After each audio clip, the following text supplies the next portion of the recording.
Hello? Rescue hooks to rescue, Mayday! Get ahead, West. Fast, Mayday, what's your location? Get the panel out of here, hurry up! We need radio silence, baby. Water in that 2.5-inch line. 48 inch water in a 2.5-inch line. To the rope, to the rope. 35 in the rear, 35 in the rear. Welcome to the Emergency Traffic Podcast.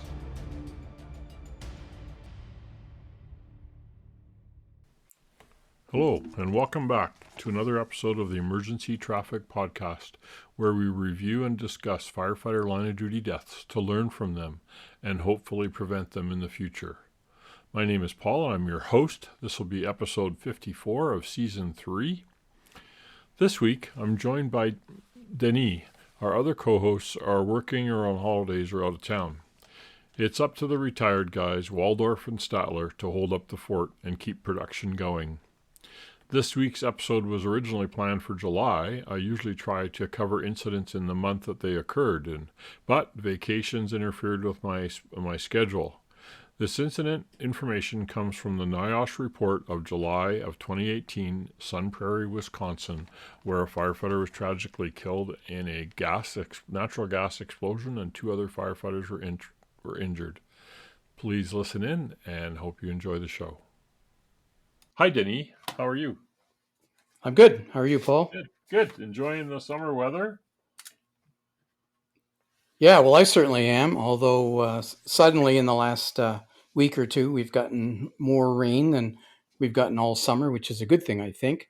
However, as I mentioned on the last time we got together, the rain seems to be coming all at once, so that's causing flooding issues locally here and there. And yeah, you guys had remnants of a hurricane or something. Tropical storm up there, right?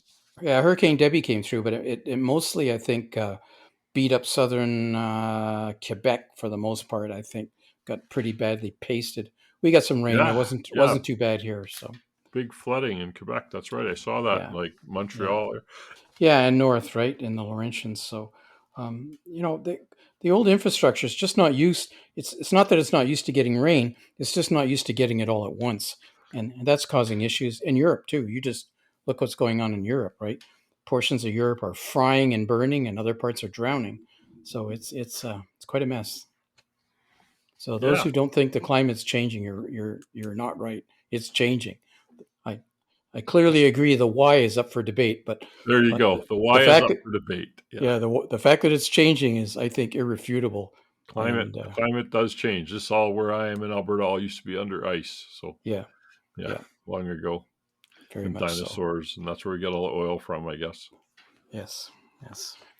Current events in the fire service. Well, there was these 2 EV fires in South Korea, one in Incheon and one in another place, and 23 people injured, 100 people displaced or something. Hospitalized. Hospitalized. A Mercedes was in the garage. Maybe not even on charge, and it caught fire. And there was a sprinkler system. The information came out today is there was a sprinkler system, and it was a deluge system for the parking garage. And the deluge system, the rapid activation had been disabled. And then the company, whoever's in charge of managing the building, had, after a few minutes, had turned it on and enabled it, but it was too late. The fire had damaged the valve, and the valve didn't operate. So there's going to be some ramifications about that. And then there was another EV fire too, and now the South Korean government is calling an emergency meeting on electric vehicles and how we deal with the risk. Otherwise, they're afraid the electric vehicle market may disappear because of all the fires. Yeah, well, certainly something needs to be done, and awareness that these issues can happen is important. But I just was reading there today that there were 2 interesting things about that underground parking garage fire. It was a Mercedes that was involved, and it had a Chinese fabricated battery, but it was not lithium-ion chemistry. And the vehicle had been involved in a motor vehicle accident earlier in the day. Oh, so it was damaged maybe. So possibility that the energy management system had been damaged, and that was the trigger for the event. That's a possibility. As we all know, damaged electrical systems can certainly be a problem and start fires in even internal combustion engine vehicles, right? So Sure, any that can vehicle. Yeah, happen. Yeah. yeah, for sure. So Okay, I that's don't think it's for all of those who feel that there's no more incidents on a per capita basis for electric vehicles than there is for gasoline powered vehicles. They're probably accurate in that, but certainly the electric vehicle fires, when they start running away, um, seem to have more risks involved. They're more toxic, and there's certainly a much more rapid escalation. yeah, Um, it's a more difficult fire to extinguish. Yeah. it's not the same dynamic. No, totally different. Yeah. And then you saw that container on a ship in a port in China blew up. Turns Wow. out it was hazardous materials, and it wasn't supposed to be hazardous materials. It was supposed to be cooled, and it wasn't cooled, and it blew up, and it was a huge explosion. Huge. Yeah, They were lucky there were no fatalities on that one. I don't know how they managed to not kill just people on that. yeah, no one in the right place at the right time. Yeah, luckily. Crazy. And then of course the fires in Jasper we were talking about a little bit before the show, and feeling for all those people that are still displaced. That's been a couple of weeks now. I think they're going to talking about reentry on Friday. I know I have some friends that are many friends up there, and a loss of 30% of the homes and businesses, and going to be a long road to recovery in Jasper from that Yeah. wildfire. Yeah. I mean, we are 14 months out here, 14 and a half months since our major wildland urban interface fire here in Halifax area. And I got to tell you, we're still seeing the effects. People are still recovering. People are still building houses. Just last week, for instance, one of the houses under construction was robbed in the middle of the night. They went in and cut all the copper wiring out of it Oh when they no. were reconstructing it. Oh my goodness. So And just stuff you don't need, on top of yeah. everything else. And Jasper, there's quite a few commercial structures. It looks like from the videos that I've seen that have been destroyed or affected, and so it's Yeah. going to be a long road to recovery there. Yeah. So one of the things is that when you're recovering from these things, and as a fire chief, you're always aware, or a firefighter, you're always aware that people who get badly burned out of their homes or lost their personal belongings or lost their home and stuff, that that can be tragic, and certainly losing your pets and stuff is all tragic, but it's the recovery side of things is extremely difficult. And Yeah. a lot of people think, well, you got to have fire insurance that fixes everything. Well, you absolutely do have to have fire insurance, because if you don't, you'd be completely devastated. But even with fire insurance, it's very difficult. There's so many things, Yeah. proving you had things, proving they were lost. Even here, even the government here is on the fiddle with this kind of stuff, because assessed values on housing is where your taxes, your property taxes is based. And if your home is burned or significantly flooded or damaged in any way, and you have to rebuild it, then they put a cap, for instance, on a regular house of how much taxes you will pay. But if you rebuild your house, there is no cap. Your taxes are based on the actual value of replacing a new house. And when there's hundreds of homes being replaced, the value on replacing that house is significantly escalated, because there's so much work in the environment that the costs are high. So people who move back into their houses, and they're paying 40-50% more taxes on the same home that they had just left. And Oh wow. the government refuses to provide relief for this. Oh Um, dear. so yeah, it's becoming a political problem here, and as well it should. It's totally unfair. Right, because you had like what 112 or something homes. Yeah, we had 151 homes 151. in the Halifax regional, and there was another 50 or 60 down in Southwest Nova. That was in the largest. That was part of the largest wildland fire that's ever historically occurred in Nova Scotia, Right, and and what the huge fires. post incident assessment report came out a few days ago. So Yep, that's something that's people are yep, digesting. yep. There's been a number of them, and some of them do not show what I would call impressive performance. Interesting that I noticed the post incident assessment one seems to be done by the municipality. They didn't get an outside contractor. Like I know in Hawaii, the Lanahai fire, the city of Maui hired the State Fire Marshals Association to do the report, and the governor of Hawaii has hired Fire Safety Research International (FSRI) to do the report. that are just being underway right now. So it's interesting they went outside, whereas in Halifax or in Nova Scotia, they look like they're internal reports. Yeah, there's actually 4 after action reports. There was one done by the RCMP who had policing jurisdiction, and nobody's seen that one in the public that I'm aware of. There was one done by the provincial emergency management office. Excuse me, the city's emergency management office, and that what they did themselves. And even in there, they had to admit that there were a lot of major screw ups. There was the one done for the Provincial Department of Natural Resources, Right. DNRR. That one was done through a third party contractor. Hmm. But I have to honestly say, most of the obvious problems were glossed over and were not, I would say, critically reported. They may have been mentioned, but certainly the assessment, which was not done by my understanding was a professional fire investigation contractor. It was done by a general government contractor. Right. Um, Yeah, we get that and in Alberta here too, quite a bit, where they yeah, don't so actually have fire I, people doing it. yeah, I would say that it wasn't adequately critical of the actions. And then the last one that just came out was an internal report done by the Halifax Fire Department itself, and it was done for the consumption of council. So looking for improvements and always looking for Well, that, ways to do their job better. And that's so why you do a report, right? You got to learn from yeah, it and make it better. yeah, and I haven't fully digested that one yet. So, Yeah, I just but again, opened it. 14 months after the incident, so Hmm. it's quite a long wait. Yeah. Of course, you know my favorite report, and for anybody who likes to listen and is concerned about wildland fire, it's the NIST report on Waldo Canyon, Colorado Springs, Colorado, I think around 2007, the most successful wildland urban interface fight ever, where they saved 75% of the homes that were ignited. So they were already on fire and they saved them. And if you want to read the best practice for urban conflagration due to wildland fire, you want to study that Waldo Canyon report because they had it. They had 60 structural fire apparatus in town and a Type 2 IMT in town within 3 hours to handle that fire. So obviously they had thought about this before the event and planned for it. Amazing that they would do that. It was just so cool. So that's the model to follow, folks. Anyway, I'll get off my soapbox.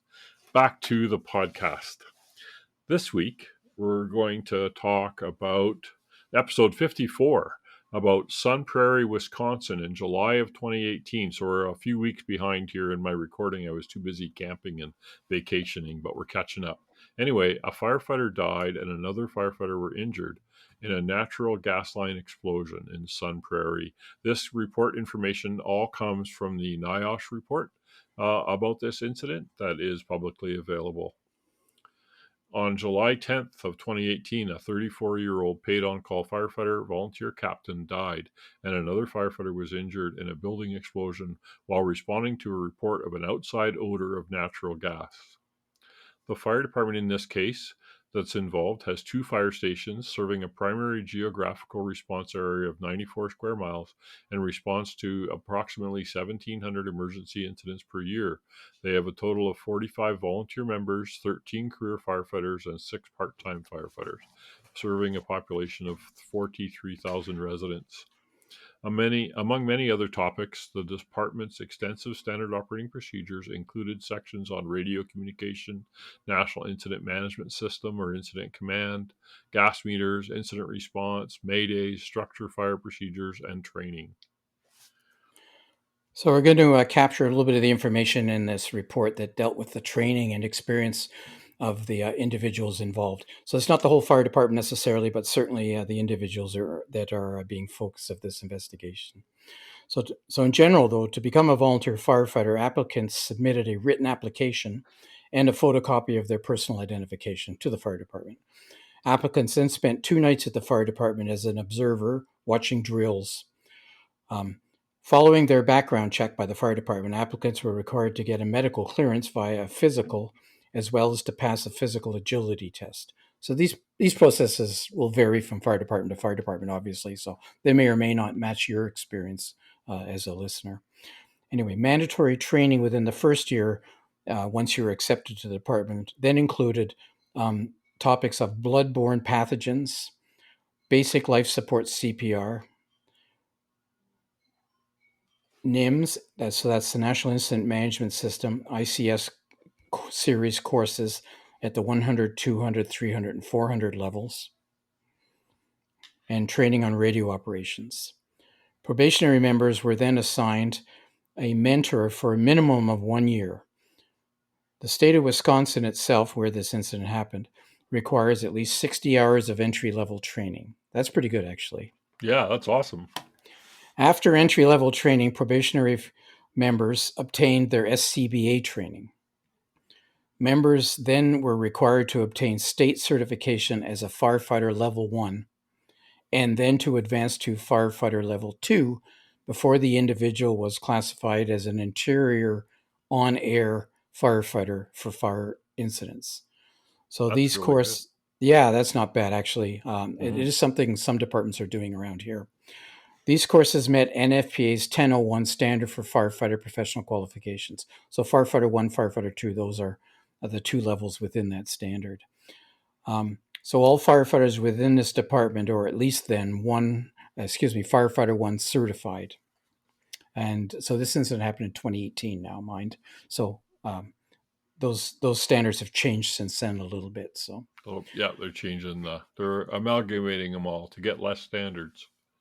yeah, and to reduce the overlap and Yeah. repetition, of course. So a little bit about the three main firefighters that were involved in this, so that who received injuries or deceased. So there were three of them. There was a captain and two firefighters. So there was a captain who had 15 years of experience, and his training and certifications were as an entry level firefighter, firefighter 1, firefighter 2. He was also a certified driver operator pumper. He was a driver operator for his aerial in the department, so he'd been certified at that. He was a fire instructor. He was a safety officer.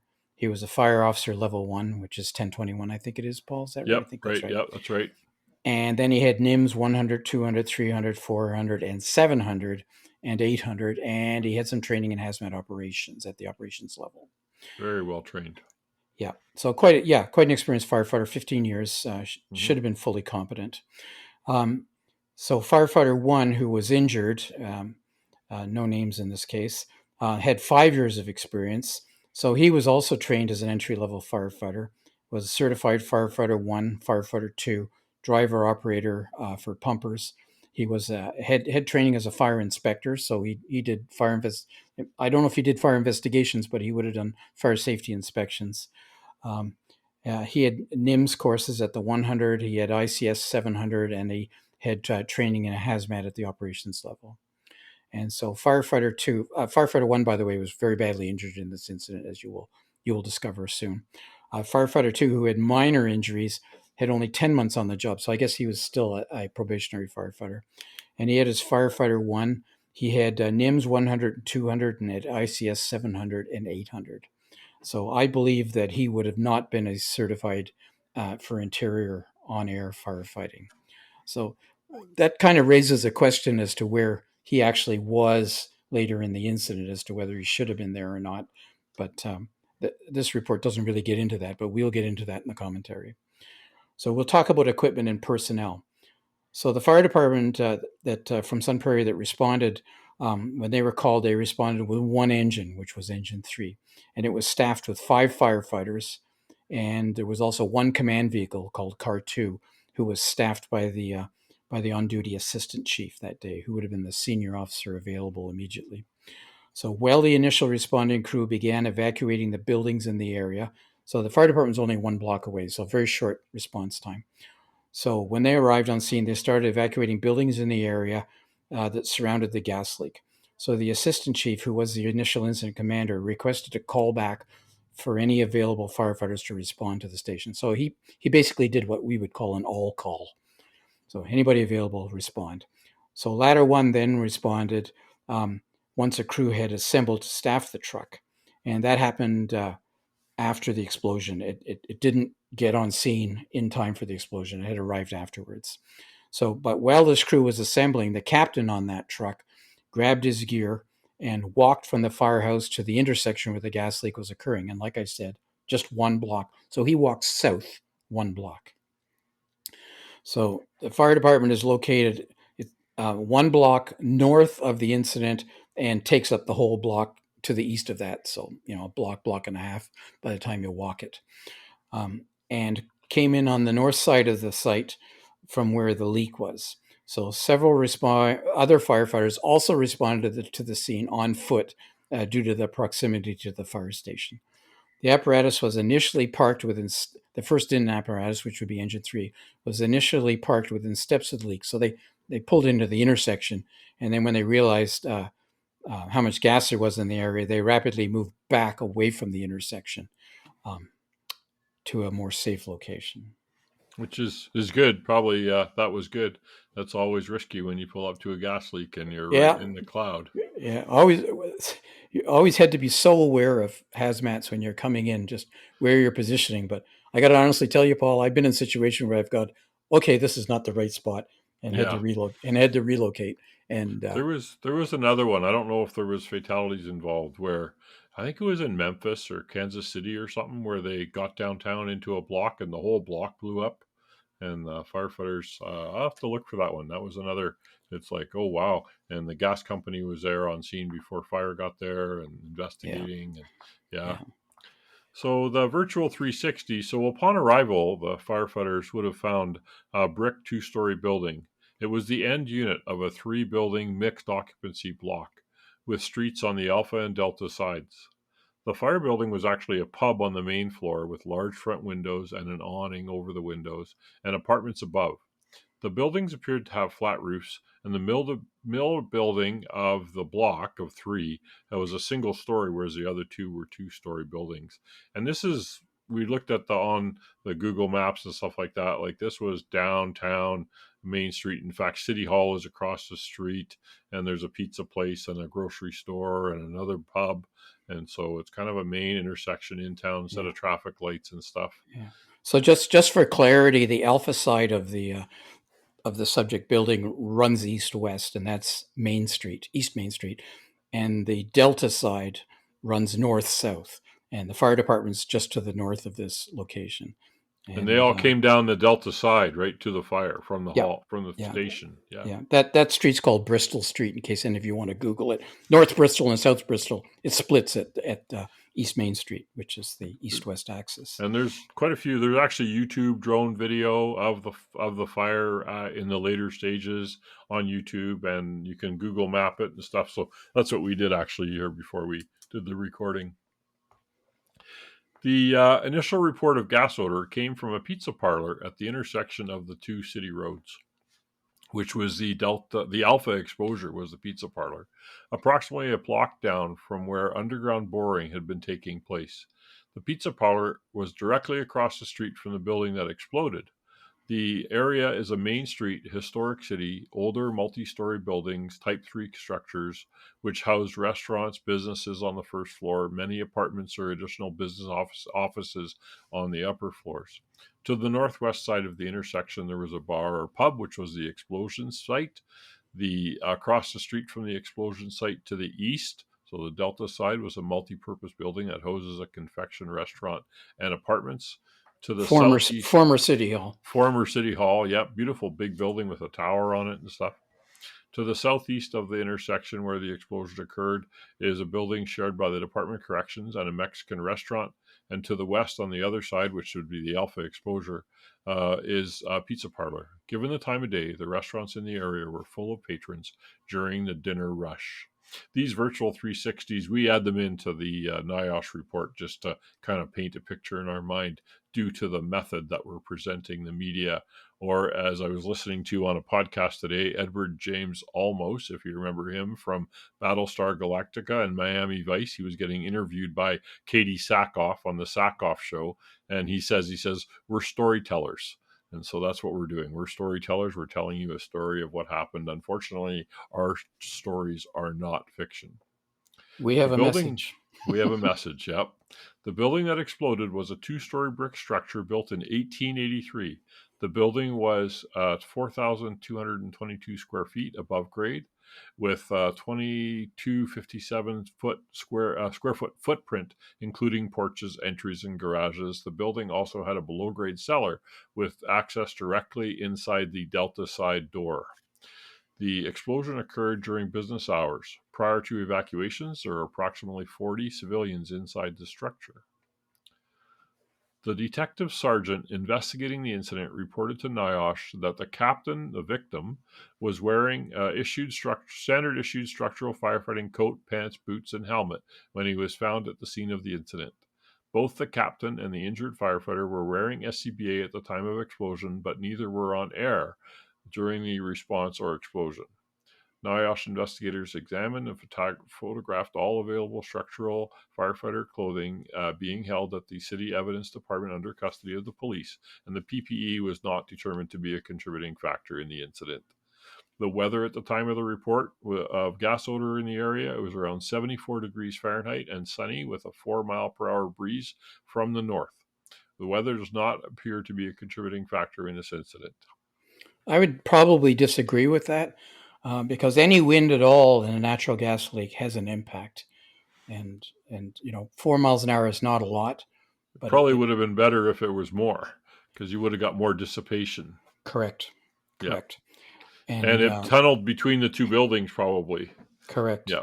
Because the two buildings that were majorly destroyed in this was the fire building and the Alpha exposure, which was due south of it.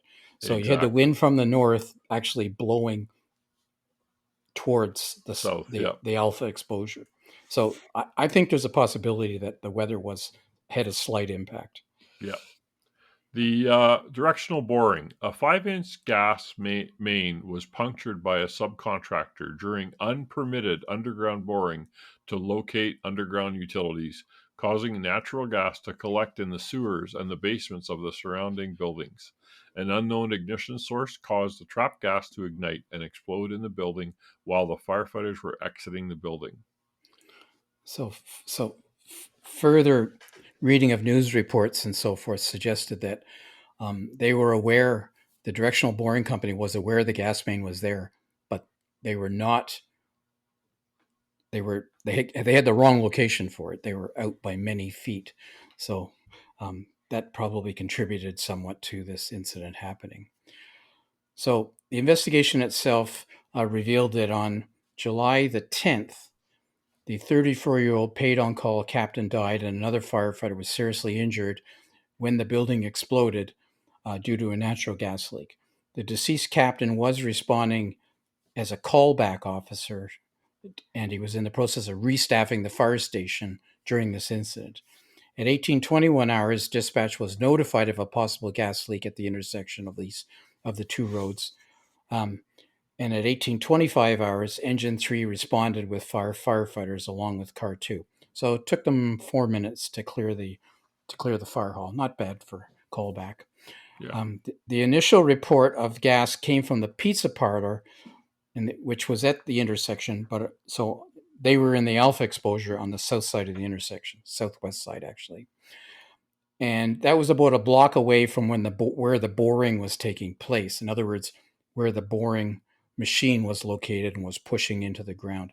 I'm not sure if everybody's aware of how this underground boring goes, but they can actually steer the boring bit as it goes along. So they put it in the ground and then they steer it. And I'm not sure exactly how that's done, but they do steer it, and they can bring it out of the ground at any point and presumably avoid hitting utilities while they're doing so. Anyway, this area in the city is a main street consisting of older multi-story brick buildings, as was already discussed, that housed restaurants and businesses and apartments and that kind of stuff. So on the northwest side of the intersection is where the building, the pub and bar with the apartments above, and was the main site of the explosion that initially occurred. And across the street on the east side again was this multi-purpose building, former city hall, and also held a restaurant. So there were people on site there at the time. And there were apartments in there also, so people also living there. And on the southeast side was a building shared by the Department of Corrections and a Mexican restaurant. So again, another occupied building at the time of the incident. And on the west was the pizza parlor that was where the call came in from. And again, that was the Alpha exposure. And at that time of the day, all those restaurants, including the pizza parlor, were full of patrons during what was their dinner rush. So there were a lot of people in the area around this incident, all four corners of this intersection. So when upon arrival, the firefighters noticed a heavy odor of natural gas in the area. The assistant chief who established incident command was towards the east side of the scene. So that would have been to the delta side from the building involved. When he got off the engine, firefighters reported gas meter readings in the 6 to 7% LEL. So this is at the street level, they're getting 6 to 7% LEL. So I know how many of you have responded to smells of gas. You get out your gas meter and you're standing on the street. You seldom really read anything at that point. It's not until you start probing the ground or probing the sewers or going into basements that you'll start getting readings. But they're getting 6 to 7% of LEL standing at the road. So a lot of gas. The driver of engine 3 then moved their apparatus east from the intersection where they suspected was the source of the leak. The rest of the crew then divided into two crews. And began evacuating civilians from the restaurants and apartments surrounding the intersection. So we said that there's four main buildings, multi-stories, full of people. You can imagine, for all of you who have done this, it takes a fair bit of work to go pounding on doors, telling people to get out, explaining to them. Plus, you got to tell them which way to go. So it takes Especially time. the apartments too, right? Because Yeah. there might be upstairs and Yeah. might not be big enough to have a fire alarm. You couldn't just Yeah. pull a fire alarm. Yeah. You're going door Who's to door. home? Who isn't home? Who's Yeah, ignoring you? All that kind of stuff. yeah. So your department should be practicing, what to say, how you talk to people, and knowing all these things, and proper identification so that people know it's the fire department and that there's, a need to evacuate. And these types of things take practice to be done efficiently, and takes organization too at the scene. Crews reported elevated gas readings in all the buildings in a 2-block radius of the intersection. That's a lot of Wow, buildings. it's a lot of buildings. Yeah. At 1825 hours over the air, the assistant chief requested a staffing callback. So, in other words, pretty much when he arrived on scene, seeking any available firefighters to respond. The assistant chief, who was the incident commander again, then called the gas company, I guess directly, and was given a 30-minute estimated time of arrival for a gas utility crew to respond. That's pretty typical Mm-hmm. time of arrival. It's after normal working hours. At this time, city police officers were on scene providing traffic control and keeping civilians out of the area. So you would be, stepping back a block or so, um, trying to isolate, a block in all directions. So that's, a block, a block, a block. That's 4 square city blocks. So that's a fair bit of staff required to do that.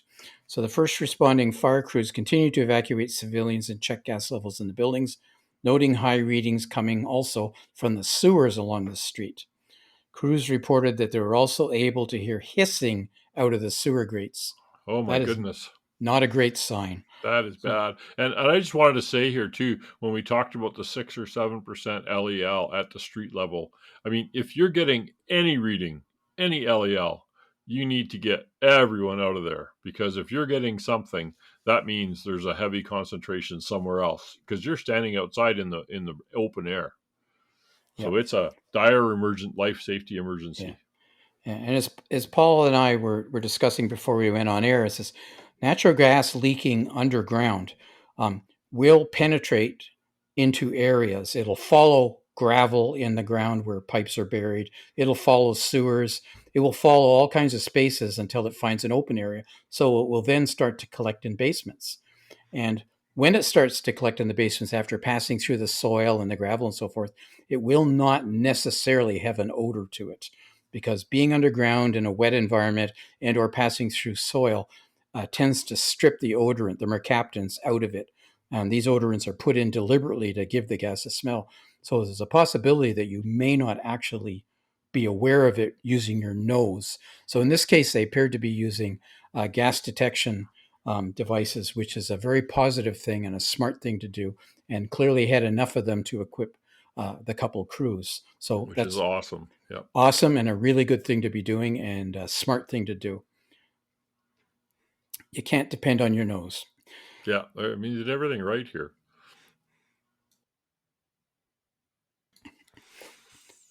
At approximately 1835 hours, so 10 minutes after the first arriving crew, the fire chief himself arrived on scene and made adjustments to the evacuation crews in order to keep one experienced firefighter with each lesser experienced firefighter. So, after a brief discussion with a police department sergeant, the decision was made to expand the evacuation area and to continue evacuating civilians from all buildings. Clearly, they were aware that they were dealing with a major gas leak. Yep. Evacuations were difficult to conduct due to civilians lingering in dining establishments and refusing to evacuate. Yep. If they don't see anything, what are you guys doing? Yeah. Yep. So as a crew, you're sitting there saying, well, what do I say? Get out, your life is at risk, or could you leave, please? We have an emergency we're dealing with. So, Mm-hmm. there's always that fine balance between getting the reaction you want and not getting some crazy overreaction. So you need to be appropriate. And so again, I'm going back to my comments earlier. You need to train and practice on these things so that the crews are well versed in how to handle them. Anyway, the decision was made to expand the evacuation order. So, and they were having some difficulty because civilians were in the dining establishments, and some of these were bars, remember, refusing to evacuate. Crews also encountered multiple individuals walking into the hot zone via the side streets and alleyways. Hey, what's going on, man? I'm going down to get some pictures with my phone. That kind Yeah. of stuff. Right. Flashing Never lights. happened. I got to go there. Yeah. It's a modern problem. There's no doubt Mm-hmm. about it. This forced crews to remain in the hot zone longer than they might have otherwise wished to. The fire department in this incident was effective in evacuating the buildings within the hot zone, and by doing so, they almost certainly prevented more casualties that would have resulted from the blast that subsequently followed. Yeah. It sounds like they did everything right. Textbook. So at approximately 1845 hours, the captain, who was a fatality in this case, arrived at the fire department. One firefighter was preparing to bring the ladder truck down the street. The captain had a brief conversation with him and then grabbed a gas meter and walked to the scene on foot. So this is 10 minutes after the fire chief had arrived on scene and 20 minutes after the initial arriving crew had been on scene. So when the captain arrived on scene, he checked in with the assistant chief, who was the IC, and discussed with him going into one of the previously evacuated buildings in which he was a commercial tenant. So he was a tenant in the building. In fact, he owned the business, and he wanted to go in and try to control the utilities in the basement, thinking, I guess, that the gas leak might have been coming from the building, or maybe was thinking about controlling ignition sources, such Maybe. as Yeah. Shutting off pilots. shutting off the power, shutting off heaters, whatever the case may be. Mm-hmm. Anyway, the captain stated he was familiar with the utilities in the structure. He was a tenant there. Along with two other firefighters, then he re-entered the building. So he went into the building and into the basement. So he entered on the delta side of the building, which we mentioned earlier. There was a door in the delta side of the building that allowed him to access the basement. So when they were in the basement, they discussed shutting off the power to the building, and the captain expressed concerns. The gas meter was alarming at 100% LEL. Oh my gosh. So these guys are in the building in a confined space in the basement at 100% LEL. Yep. Normally, your SOPs would not permit that. Right. You shouldn't be in there. Any more than 20%. Yeah. Out. Yeah. 100% LEL is definitely a no-go zone. Yep. In most fire departments, and I would suggest in every fire department, it should be. Secondly, you will remember earlier we mentioned their use of PPE. They were not masked up when the incident happened. So they might not have been masked up in the basement either. So that's a secondary concern. Anyway, the crew made a wise decision and decided to exit the structure. So one firefighter headed around to the back of the building's exterior to look for a gas shutoff. So he walked around from the Delta side to the Charlie side. So he would have walked down the street, the North Bristol Street, and made a left around the back corner of the building. Yep.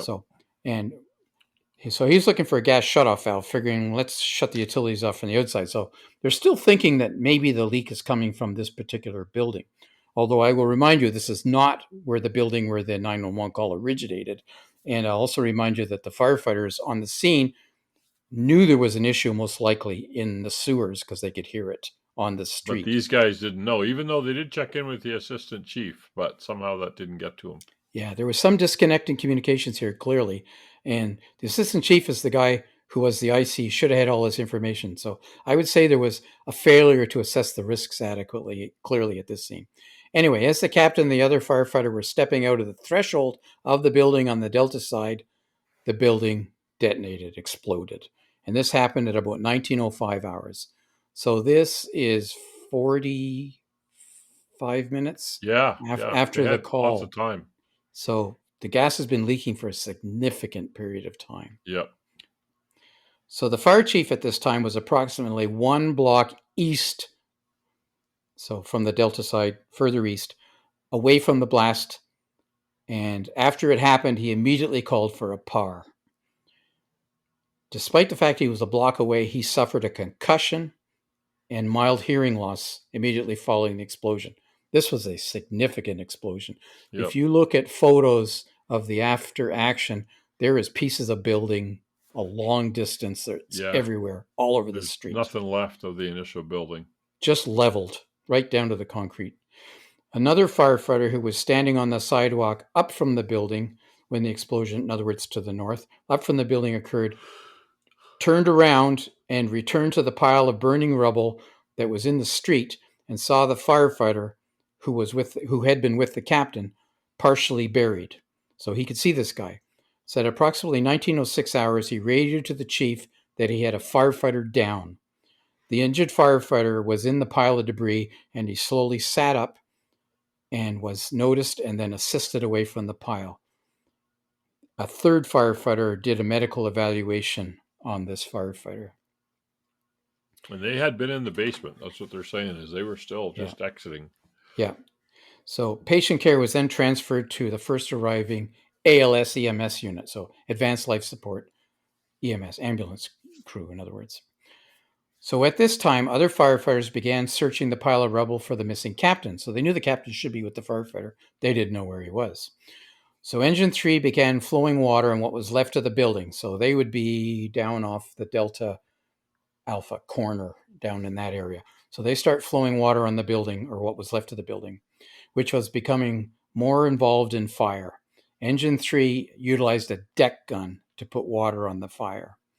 So I would also comment here that with that type of an explosion, and there was actually a fire hydrant right next to the building, you've got to have concerns as an IC about damage to infrastructure like water mains and water supply and so forth. Right. So you Communications. need to be thinking about that.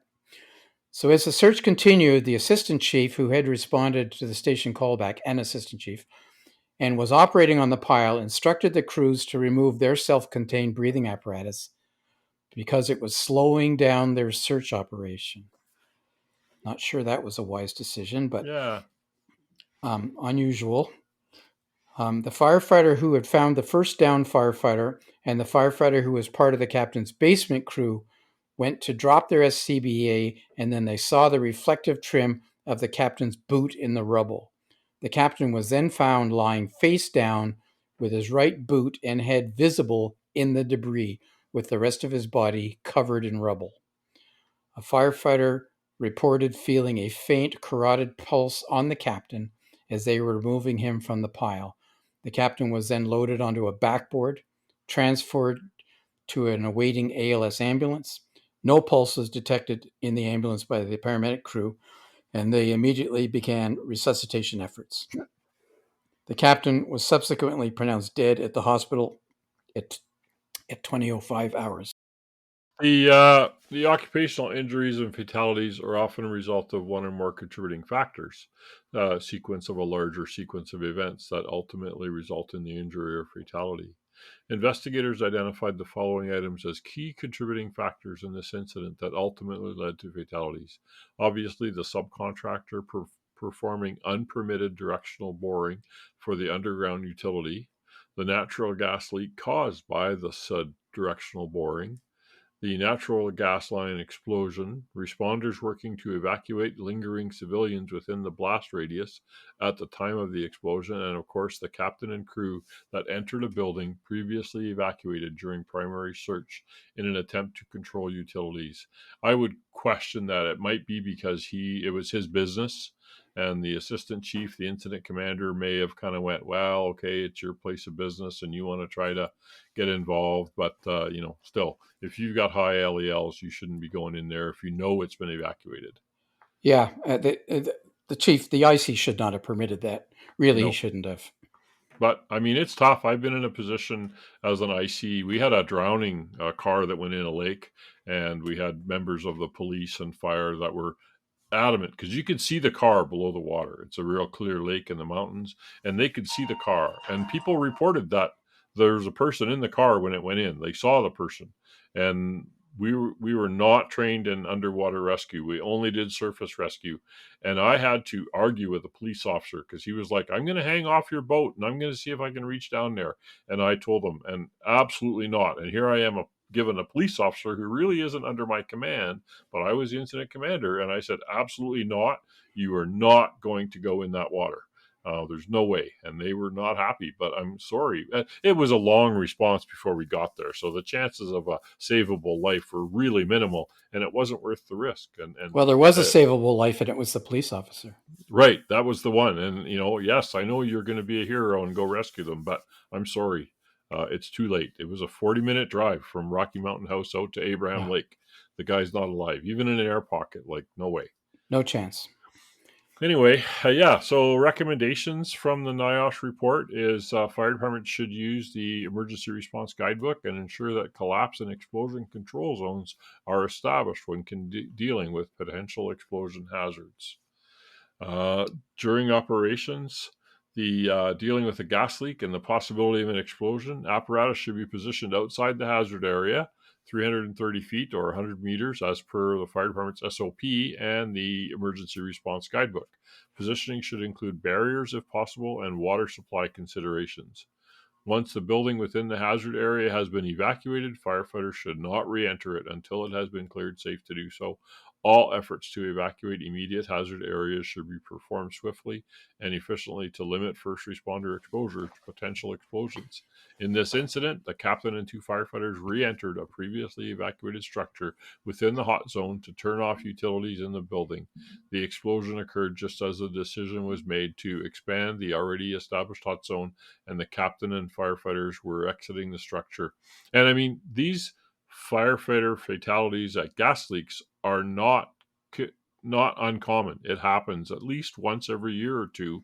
We hear of a similar situation. So the lesson here is if you're getting LELs on your meter, get everybody out and stay out until it's controlled. The gas has to be shut off. The air has to be cleared because the risk is just too high if you know there's no civilians in the area. Yeah, and typically with serious gas leaks, you're much wiser to rely on the gas company to resolve those. They have the ability to shut off, an entire section of the city, take the pressure off the mains and just allow the incident to dissipate. And it's inconvenient, I know, to everybody who thinks their gas is not part of the problem, and they lose their electricity or they lose their gas. But it's way safer to be doing it that way.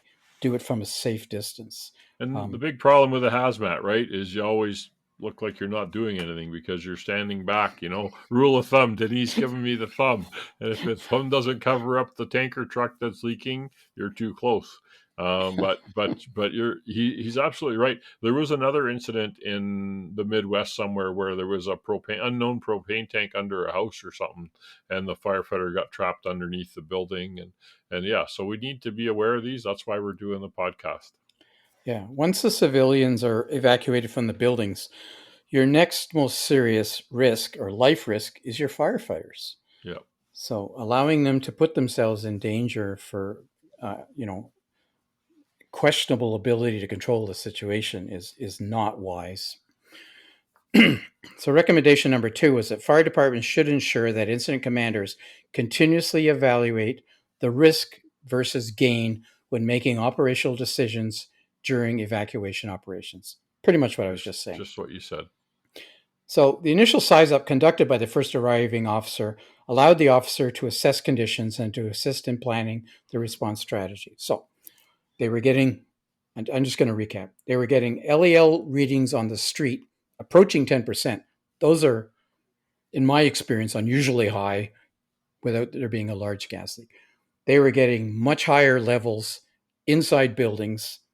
They were getting much higher levels inside sewers, which they were checking through the grates, which you do with your wand on your gas detector, gas meter. They could hear gas bubbling underground through the sewer grates. So they did a great job, I would say, in evaluating that they had a serious gas leak. So I think the risk uh, was made obvious to them through their investigation efforts. So they did a good job there. So those general factors are important as part of the size up, but you've also got to look at the occupancy types involved around it. So, I mean, these aren't abandoned warehouses, where one or two people are working there. These are, restaurants, public spaces, residential spaces with apartments. So there's a potential for civilians to be in those structures. There are hazardous conditions which had been assessed and found to be there. These civilians and buildings were exposed all around this intersection. I don't think they necessarily knew exactly where the leak was. They just knew it was in the region of the intersection.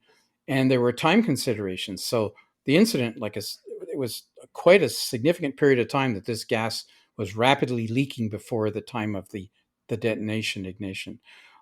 So as time passes, more gas is accumulating, and eventually you all know that there's going to be a source of ignition.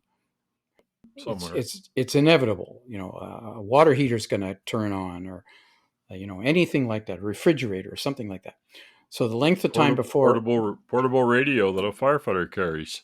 yeah, yeah, most firefighters are not aware that unless their radios have been specifically ordered to be explosion proof or non-incendive, they can be a source of ignition in high gas concentrations. That's right. Most fire chiefs who buy the radios aren't aware of that. It's not an NFPA requirement. It's something that you've got to make sure happens. And the time elapsed, and there was some significant times elapsing in this case. So the incident commander must perform a risk analysis to determine the hazards present. We've talked about that. The risk to his personnel, how the risk can be eliminated or reduced, and the benefits to be gained from interior or off offensive operations. And you can read more about this if you go to Kipp and Laughlin. They wrote about risk versus gain in 1996. The size up must include continued assessment of this risk versus gain, because things change as the incident progresses and during operations. And you can look at the time, and if there's another reference, NFPA 1500 in the appendix. So the appendix of NFPA standards will discuss in more usable detail some of the things that's in standard. But if you look under 833 in Appendix A, you'll find the following statement at the time. The acceptable level of risk is directly related to the potential to save lives or property. When there is no potential to save lives, the risk to the fire department members must be evaluated in proportion to the ability to save property of value. When there is no ability to save lives or property, there is no justification in exposing fire department members to any avoidable risk, and defensive fire suppression operations are the appropriate strategy. Brunacini, risk a lot to save a lot, risk little to save nothing. Yep. Yeah, I just came across a thing on my Facebook. It comes up with those things you posted like 4 years ago or whatever, and it was Francis Brannigan's thing about if there's nobody in there, it's not worth going in. It's just a building. Yeah. It's property. That's right. So in this incident, the building that the captain and the two firefighters had re-entered had already undergone a primary search and evacuation. The decision to expand the hot zone had been made. So in other words, they knew the incident was out of control at this point, and they were stepping back even further away from it to make sure that civilians and crews were not in jeopardy. So they had already made a decision to step out further and to expand the hot zone. And that decision had been made as these guys were entering the building. So kind of contrary to what the overall objectives and strategy was at the time. Recommendation number 3, fire departments should ensure firefighters are trained in situational awareness, personal safety, and accountability. One of the most critical responsibilities firefighters face on an emergency scene is maintaining situational awareness. And of course, our friend Dr. Rich Gassaway talks about that and does some excellent speeches. And you can take courses and stuff on Yeah, how you can train yourself to be yeah, situationally aware. yeah. Very All familiar rhetoric from me too. Yeah, exactly. All firefighters operating an incident should maintain situational awareness and conduct a continuous risk assessment throughout the incident.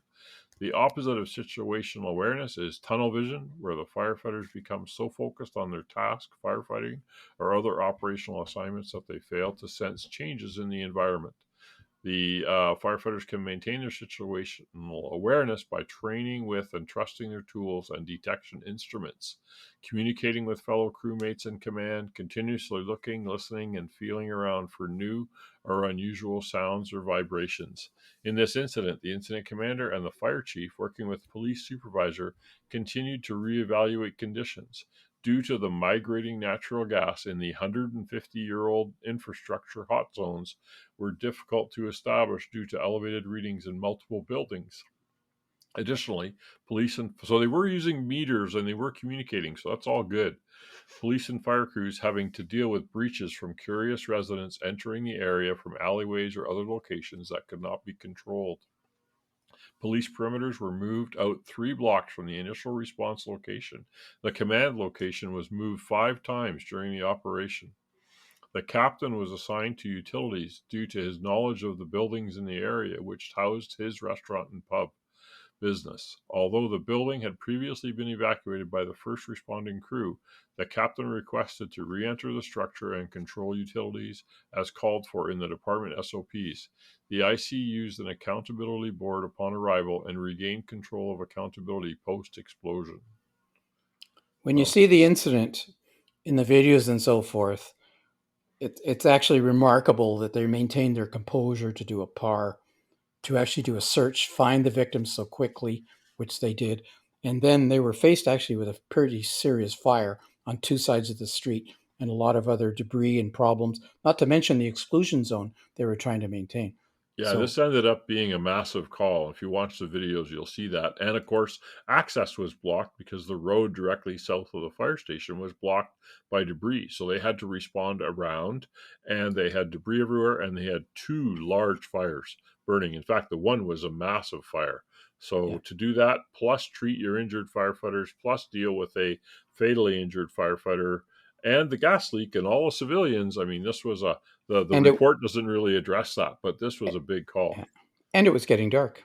Yeah, you gotta. It's worth it to watch the YouTube. I'll try to snag it into the social medias when we publish this incident. So it looks like they did most everything right, with the exception of letting the captain and his crew go into that building. Yep, yep, Unfortunate. So, recommendation 4, fire departments should ensure that their members, and specifically their hazardous materials teams, are provided and trained in the latest tactics and equipment for detecting and responding to hazmat incidents, including gas leaks. While gas meter training was not determined to be a contributing factor in this incident, in fact, we know that they were successfully taking readings. It is an industry best practice to remain up to date on the latest technology, knowledge, and tactics when responding to highly technical emergencies. And gas meters themselves are high maintenance items. You've got to bump them and calibrate them on a regular basis. And uh, we used to do it every day. For instance, it yep. was a standard. It was done in the morning. Bump Yeah, tests every day. bump test every day. Just yeah, you did your defib, you did your gas meters. That was done every day. Regarding natural gas emergencies, firefighters must be thoroughly trained in the use of their combustible gas indicators and/or their 4-gas meters, or even single gas detectors, whatever you're using. Training must include information on understanding cross sensitivities. What they mean by that is that the your gas indicator, gas meter, is based on a particular gas. It might be based on hydrogen. It might be based on natural gas. It might be based on propane. It depends. You have to know what it's based on, because the gas that you're actually trying to detect at the scene may not be the gas that the combustible gas indicator is actually designed to be testing on. So there's some deviation in the readings is possible because you're reading something different than what it's calibrated to. You must know all about the alarm points, when it alarms. So, for instance, your lower explosive LELs is what you're looking at, and that's the least amount of concentration that will cause, and it could cause an ignition. Doesn't mean there aren't pockets of higher levels around. There might be. So typically your alarm limits are much lower than that. I don't know, Paul, I'm struggling to remember, like 20% LEL is definitely an alarm level. Yeah, 10% sometimes, and then 20, 30. So that's, and 100% means that you're in a pocket that could ignite, right? So, Yeah, but if you're outside and you're seeing 10, 20% LEL, right. then somewhere else is much more concentrated. Right. So proper sampling techniques. So for instance, if you're sampling sewers, you need to have a wand and Probe. a tube, a probe on your gas meter, and you need to have something there that you don't have a mistake and put it in the liquid. So you need to have a liquid blocker in there too, and because you can damage your meter end or cause it to malfunction. So you got to have the right techniques. You got to If you're sampling natural gas, it goes high. So you should get higher readings at the ceiling, for instance, in a basement than you would get at the floor level, possibly. Um, there's times, for instance, where the gas company will hammer probes into the ground and will test in the ground. So all of those types of techniques, and for instance, you should all be very familiar with. You should know the limitations on your specific equipment. Um, Fire departments often respond to natural gas leaks. It's not a rare thing. It's pretty common, and you should be well aware of them because I'm sure you guys are responding. And LEL monitors are an essential tool. Lower explosive limit monitors are an essential tool for helping establish whether it is safe to enter a structure and when a natural gas leak is suspected.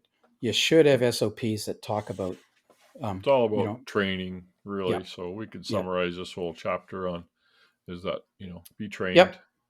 be Anyway, there's new proficient. technologies constantly coming, so keep up to date on them. I'll tell you one other thing. It's handy that if you have gas detection metering systems in your fire department, that you have the same meter, the same equipment across the board. Um, it's common to just replace one or two of them, and then you end up with a mismatch of different models and capabilities, and it becomes a serious training issue. And it's never a problem until somebody makes a mistake. Yep. Recommendation 5: cities and municipalities should work with civilians to educate them on the hazards of gas leaks and the need to immediately evacuate when public safety officials direct them to. Time is of the essence, of course, when conducting evacuations during a natural gas leak or any other hazardous situation. The occurrence of natural gas leaks are actually a low frequency event that civilians encounter. This means that many may not understand the urgency to evacuate when there's no visible indication to danger, such as with a fire. It's crucial that public education programs are developed, tailored to, and distributed for residents of communities that are serviced by natural gas. Identifying, reporting signs of a natural gas leak, what to do in the event, and how to prevent them from occurring in your home and business are all focus areas that could be included in this. In this incident, the first responding crews from both fire and police departments did an outstanding job conducting an efficient evacuation prior to the explosion. There's no doubt that dozens of lives were saved due to their efforts. It was reported that some crews were met with resistance when asking persons to evacuate businesses in the hot zone.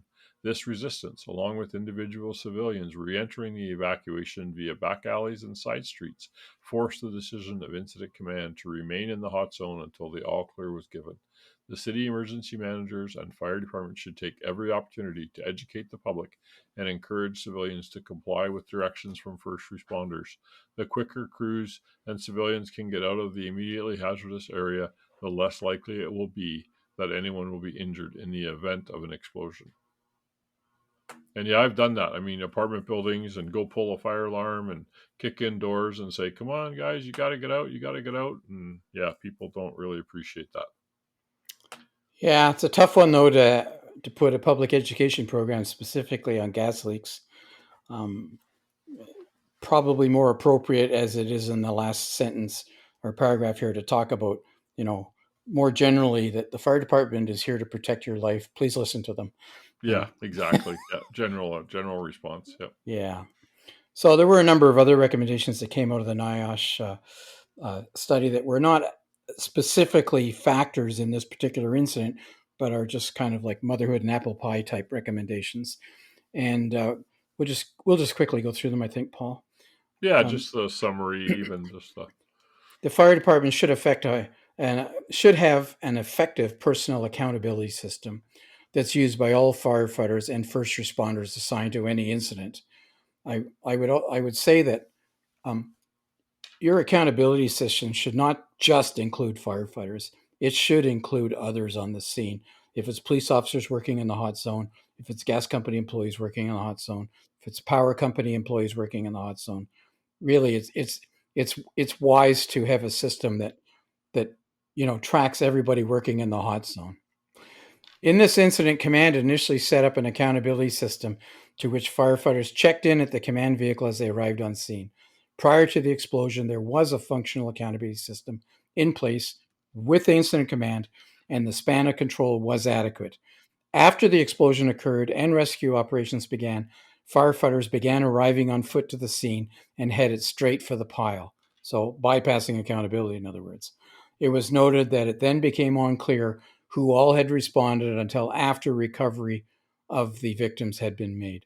Once recovery was accomplished, accountability was regained, and command boards immediately came into play. Accountability is not considered a contributing factor to this fatality. However, when effective accountability is established early and maintained throughout the incident, it can lead to a more organized response. So it may be that the firefighters didn't appreciate how important accountability is, because there must have been a lot of compromised structures in this. I mean, the building directly across the street on the Delta side exposure, which was the former city hall, did not collapse and catch fire in this incident. That does not say it wasn't damaged, that it yeah, might have collapsed. And exactly. they were working in the street directly under that building, and command did not know precisely who was there. That's a Yeah, serious problem. yeah. You I don't responded. I you don't want responded everybody going home at the end of the day finding your car in the parking lot before they realize you're missing. That's exactly. bad. Yeah, yeah. I responded to a house explosion in a neighboring community as mutual aid, and yeah, I mean the house was destroyed. We were searching through the house to see if there was anybody home. The two houses on either side were burning, and we're extinguishing those. We There was nails and wood and bricks and glass everywhere. In fact, we drove the tower ladder through a whole bunch of nails. We were surprised we didn't get a flat, from it. But it was, and the power lines and all the hazards that were infrastructure was damaged, and so yeah, not only the two buildings that were immediately damaged, but all the surrounding area could have the same problems. Um, Recommendation 7 just talked about how we should consider developing flammable gas response SOPs jointly with the utility experts, like you said before, about use the experts, the gas companies, and conduct annual joint training with utility companies to maintain familiar with protocols. When we're dealing with flammable gas emergencies, natural gas, propane, the responding fire departments has responsibility for protecting emergency responders as well as the civilians in cooperation with the utility companies. It's imperative that fire department procedures, training, equipment all support this mission. Operational procedures are standardized, clearly written, and mandated to each department member, establishes accountability, increases command, and improves our effectiveness. In this incident, the fire department had SOPs in place for responding to natural gas emergencies. While SOPs are not considered a contributing factor to this fatality, co-development of technical SOPs with utility experts is considered an industry best practice and would be beneficial to fire departments nationwide. So in hazmat incidents, people outside the fire department, experts outside the fire department, are experts. They are Mm-hmm. they are just an invaluable resource for the fire department, and invariably you're going to be working with them. So you're going to be providing fire protection for them, safety services for them. You're going to be working with them. The first time you work with them should not be at an incident.